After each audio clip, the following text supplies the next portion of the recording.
Welcome to today's explainer. I want you to take a second right now. How does your mind feel literally in this exact moment? If you're like, well, most of us just trying to survive the modern world, you're probably mentally exhausted.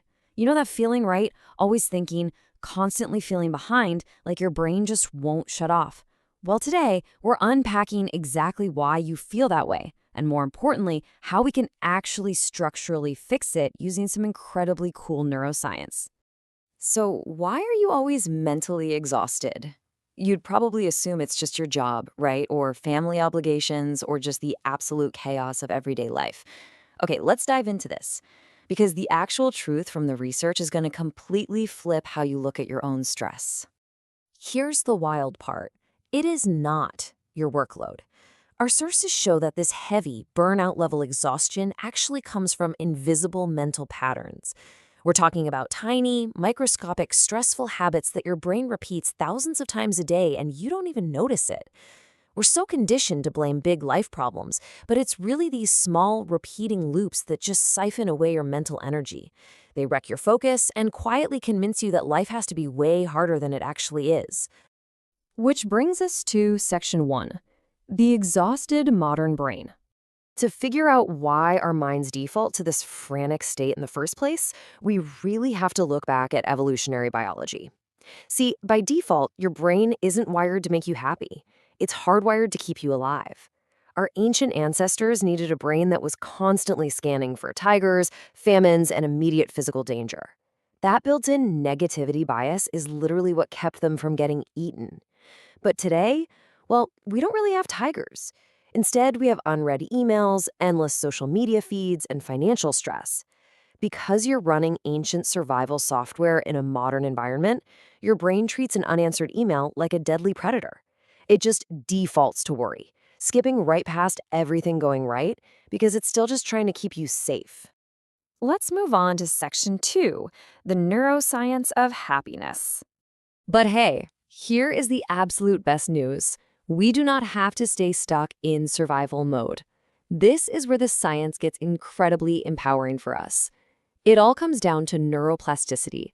That's your brain's actual physical ability to change, weaken old pathways, and build brand new neural connections throughout your entire life. For the longest time, people thought happiness was just a fixed trait, like you're either a happy person or a warrior and that's it. But University of Wisconsin brain scans completely shattered that. They proved happiness is a measurable, learnable skill.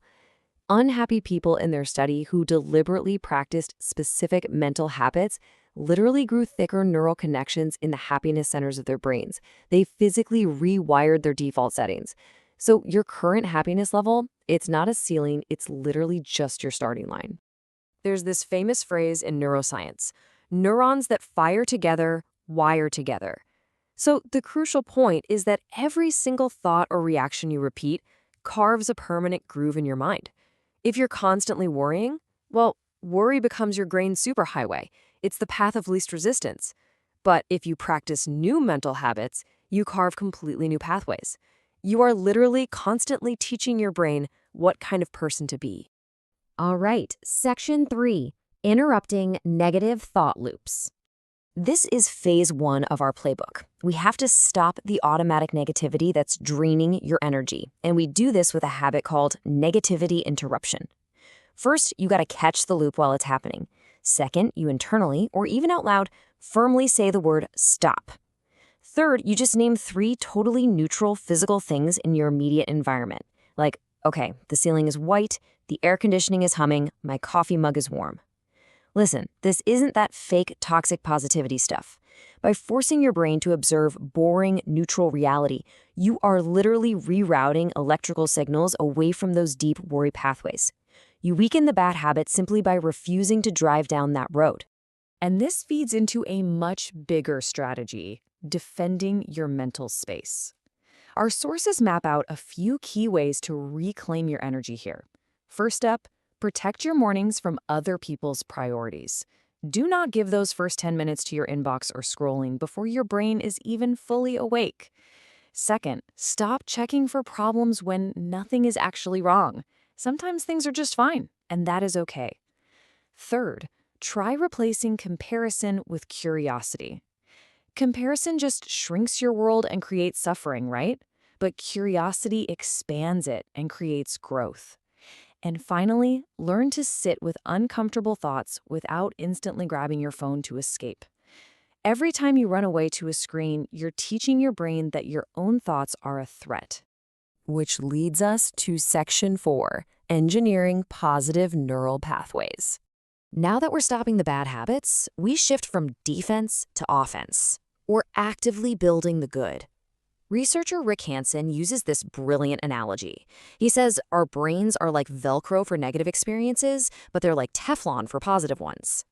Now, what's really interesting about this concept is, think about it.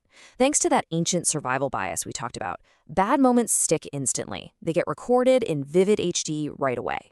But a good moment, it just slides right off the Teflon pan. Most of the good stuff happening to you just passes right through your awareness without leaving a single trace on your brain. So to fix this glitch, we have to practice deliberate savoring. And the magic number here is 20 to 30 seconds. When something genuinely nice happens, maybe it's a warm cup of coffee, a quiet sense of satisfaction, or just a really nice breeze, you have to consciously hit pause and hold it in your awareness for 20 to 30 seconds. That is the exact amount of biological time required to physically transfer that momentary blip of a good feeling into your long-term memory. That tiny little gap of time is the literal difference between a fleeting moment and actually rewiring your brain for lasting joy. Along with savoring, we've got to build daily closure and momentum. A huge reason your modern brain feels so overwhelmed is because everything always feels unfinished. So give it some closure. Keep tiny promises to yourself, like drinking a glass of water or reading literally just one page of a book. Fully finish one small task. Practice leaving things just slightly better than you found them, like straightening up a messy room, and try to spend more time creating stuff than just passively consuming it. Every single time you finish one of these tiny actions, you're sending a structural message to your brain saying, hey, I can trust myself. And that tiny bit of momentum, it snowballs into massive motivation over time. Okay, I've got a question for you, and it might kind of catch you off guard. When was the last time you played just for fun? Not to be productive, not to learn some profitable new skill, not for self-improvement, but just for the pure joy of doing it. For most of us adults, the honest answer is, it's been a really long time. But check out why intentional play is actually absolutely crucial. Dr. Stuart Brown's research shows that when you do something purely for the fun of it, you actually strengthen your prefrontal cortex, which directly improves how you regulate your emotions and make decisions. Plus, multiple regions of your brain light up at once, boosting your creativity and social bonding. It literally increases your brain's overall structural capacity for spontaneous joy. So, taking 30 minutes to doodle terribly, cook a weird recipe, or kick a ball around, that is not childish. That is high-level neuroscience doing wonders for an emotionally healthy brain. And finally, Section 5, the power of returning. This is honestly the most important phase of our whole playbook. Because look, life gets chaotic and you are going to fall off track. It's inevitable. First, you need a solid way to shut down your day so that modern stress doesn't fall you into bed. Here's a super simple 3-step ending ritual. 1. Write down tomorrow's priorities so you get them completely out of your head. 2. Reflect on just one single thing that actually went well today.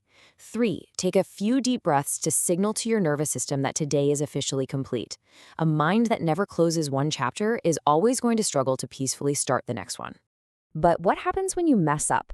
What happens when you get totally overwhelmed and just skip a day or a week? Remember this. Real consistency means always coming back. So many people just quit because they think consistency means a flawless, perfect streak. But actual transformation, it doesn't happen during perfect weeks. It happens when you have a genuinely terrible day, you fall completely off the wagon, and then you willingly choose to return to the habits that serve you. Returning is exactly where the magic happens. So as we wrap up this explainer, I want to leave you with this provocative thought. Which one habit will you return to today? Is it going to be the 30-second savoring? Intercepting that negative thought loop? Or maybe just taking 30 minutes to play like a kid again? Listen, you don't need a completely new life to become a new person. You really just need new repetitions. Choose just one small habit today and start rewiring your identity right now. Thanks so much for joining me on this explainer, and I'll see you in the next one.